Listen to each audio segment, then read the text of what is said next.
Ooh, what is up, everybody? This is Hot and Ready with my great pal, Ori. What is up, guys? We are here, top 4. This is winners finals of Breakout number 3. And we're getting right into it. We got Seagull Joe versus Ally.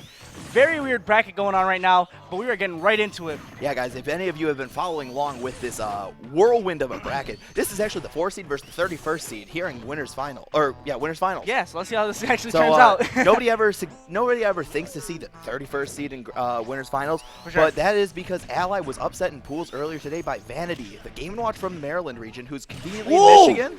I'm sorry. This is But Jabber's head. you can't sometimes you can't just talk about the history of what's going into a match when you're involving with Ally, because the man is so explosive that he just goes out of the gate and you have to play catch up to him. When he's mad Ally, he's a whole different person, and he's going in right now. You know, Sonic and Mario duking it out in the Olympics, but right now it's just brawling right now. Yep.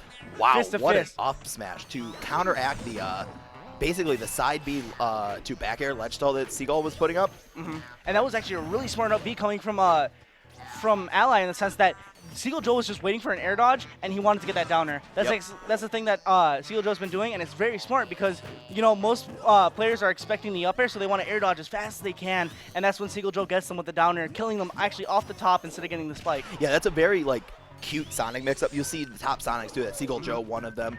Also, Supergirl Kels. Supergirl Kels has her own crazy setups that you probably saw at Apex this weekend. For sure. But we gotta focus on Seagull, who's just trying to find a way to get in. Like right now, Ally is just severely shutting him down. But great range with that forward smash. That's one thing that you're definitely gonna see with a lot of Sonics, is that they know exactly how far that fist goes. And what I was gonna say is that we're dealing with a rage-induced Sonic. 171%. This character has insane kill power.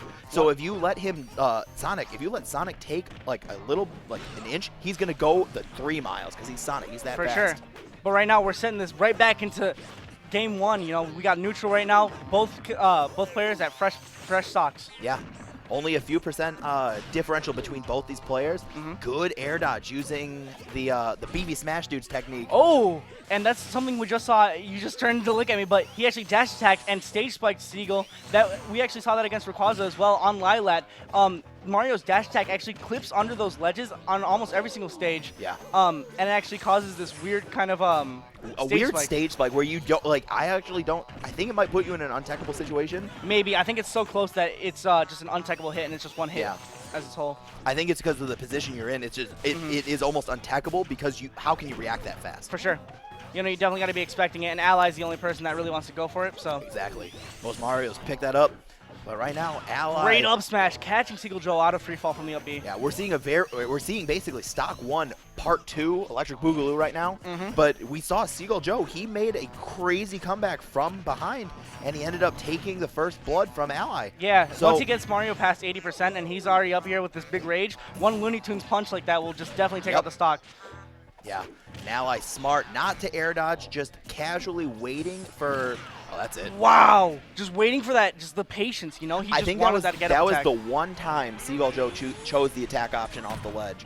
And Ally's just like, not today. Not today. Here's my invincible up smash. He's ready for it, man. Yep. Always ready. Always ready. All right, so Ally takes game 1 winners finals. This is a best of 5. Yeah, this is the best 5 now that it is finals. Oh, wow, going Cloud. And we're going Cloud.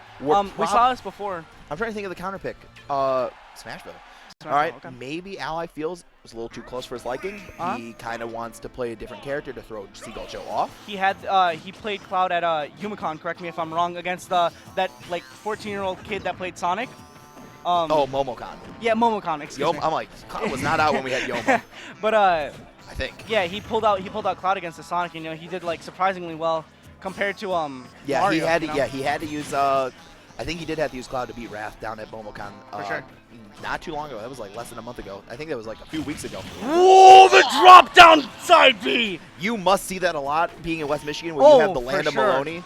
We don't see too many Clouds over here that do quite the thing that we just saw. You see Maloney, whenever you see Maloney play, you see him throw out random limit attacks like that, but sometimes he just becomes a genius and decides to use limit at the most perfect time, making it incredibly stupid, but incredibly beautiful at the same time. But that's one of the, I guess, the charms of Ally is that he is this just as nutty. Cerebral player, and he does some of the craziest things that you don't think are going to work, but he just knows the situation you are about to go in, and he will just destroy you on it. And sure. that's what we saw there. He baited Seagull Joe so hard to get that limit side B kill.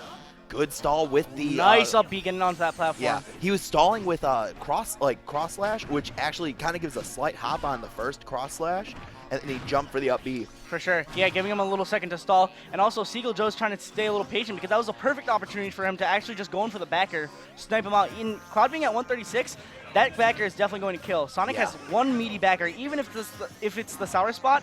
Once the percent goes past, I'm guessing like 120, it might be the end for the next character. And if Cloud has limit though, he's going to have that little bit of a little bit of that's not weight, it's being a fast faller, I think. So he'll be able to have a better survivability. All right. But right there, Seagull Joe taking the first kill. Yeah. No, second. So no, that was the first kill. Oh, his first kill. Stock. Yeah. Oh, okay. throw me off there, hot and ready, please. I'm trying to throw curveballs at you, man. Keep me on my toes.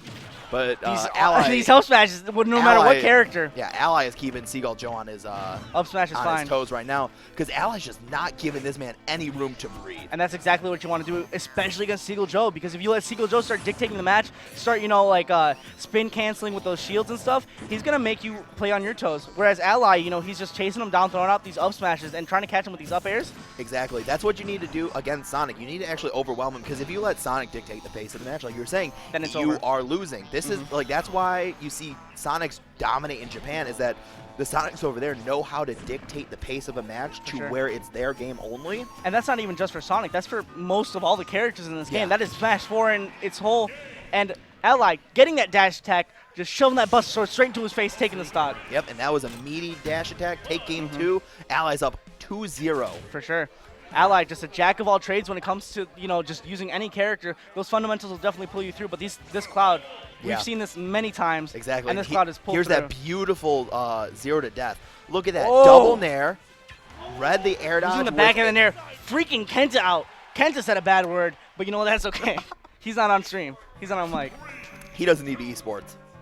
We got to take that swig of water, though, because, god dang, the thirst is real for Joe to try and get a game. Yeah, He's got to just take a game. I feel like at this point, Joe's trying so hard to, dictate the match that it's hurting him for his own good, staying a little patient, You know what I think Joe's trying to do? He's trying to be he's trying to, not let Vanity outshine him. For sure. Vanity took 2 games on Ally. Can Joe even take 1?